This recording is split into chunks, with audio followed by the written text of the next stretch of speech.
Welcome back to BSides Pittsburgh 2025. We're here at the Rivers Casino, and my name is Justin Lieblein. I'm one of the co-hosts to Distilled Security Podcast.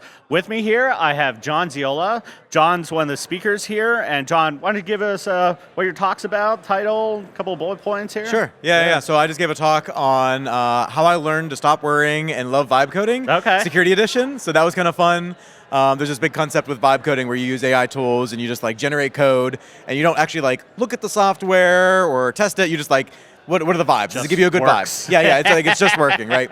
And so we need to review this code, but there are some techniques that you can use to kind of like wrap around that code and make sure it conforms with your expectations. That's really what the talk was about. Okay. I released a tool actually called AI native Python. Oh, okay. And so if you go on GitHub, Zenable IO AI native Python, it's a paved road. So it's like you can automatically generate a project that has a lot of good standard practices already built into it. So then you can quickly start using AI tools in it.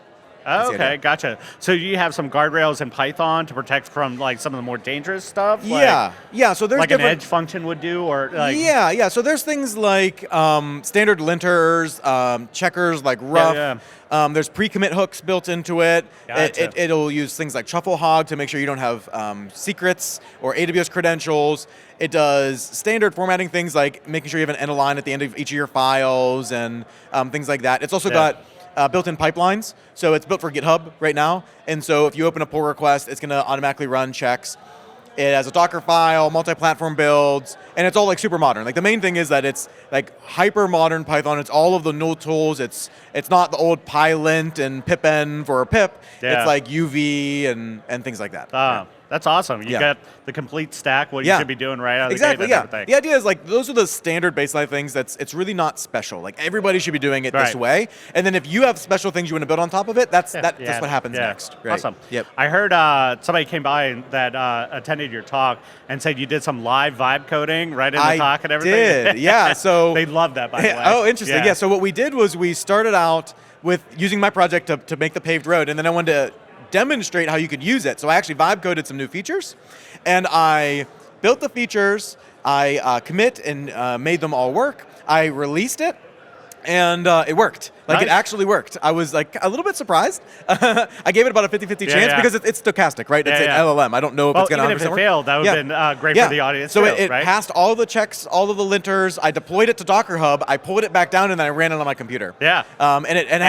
it worked. And it worked. It worked. Nice, In 45 minutes, we did some intro. I vibe coded it. I deployed it with the paved road, and it worked. It was awesome. It was really fun. Great. So what was one of the things you wanted the audience to take away from your talk and everything? The main thing was that people are going to vibe code. You can't just say no, especially in an enterprise. People are going to use AI tools to vibe code. The answer is not stop them from doing it. It's what can you do about it? Like how can you put guardrails around it? How can you make sure it's conformant? So there were a couple of things that I talked about while the code was vibing in the background, while I was generating. Things like if you're looking at a repository and you're not writing the code yourself, how do you know that it's on the right track? And it's kind of like on a paved road, doesn't have to be mine, any like good practices. And then I had another kind of stack of recommendations for if you are doing the vibe coding or you're using AI tools, here's exactly like what you can do. I think I have like 5 recommendations. Okay. Do it this way to make sure that the quality is way higher, you don't have the security issues, et cetera. So like the goal was just to say like there are things you can do about this. You can use it yourself, and here's how you can check other people doing something similar. Okay. Yeah. So we're at BSides Pittsburgh here. What are some of the things you look forward to with the conference, or specifically like today? So I'm one of the organizers, so it's a little bit hectic, especially in the morning. So I kicked us off at 8:30. My presentation was at 10. Right now it's about like 11:30. And so interviews to do. Yeah. So these interviews, I got one after this, but then after that, I can kind of just like hang out and talk to people. And I'm really looking forward to that. And then interspersed with hanging out and talking to people is a cookie table this afternoon, which I'm like excited for. It wouldn't be Pittsburgh without, right? Right. Yeah, you got to. This is such a great event. I love it. And even my family was, for the first time ever, were able to come today. So like my wife and kids showed up, and they jumped on stage for a minute and said, hey, hi to everybody. That was really cool. And it was nice. They actually saw my talk. It's the first time they ever saw me talk. That's awesome. So it's really fun. Yeah, great. Well, thank you for joining us and everything. It was really great. And stay tuned. We're going to have some more interviews coming up to the YouTube, so we'll see you then. All right. Thanks.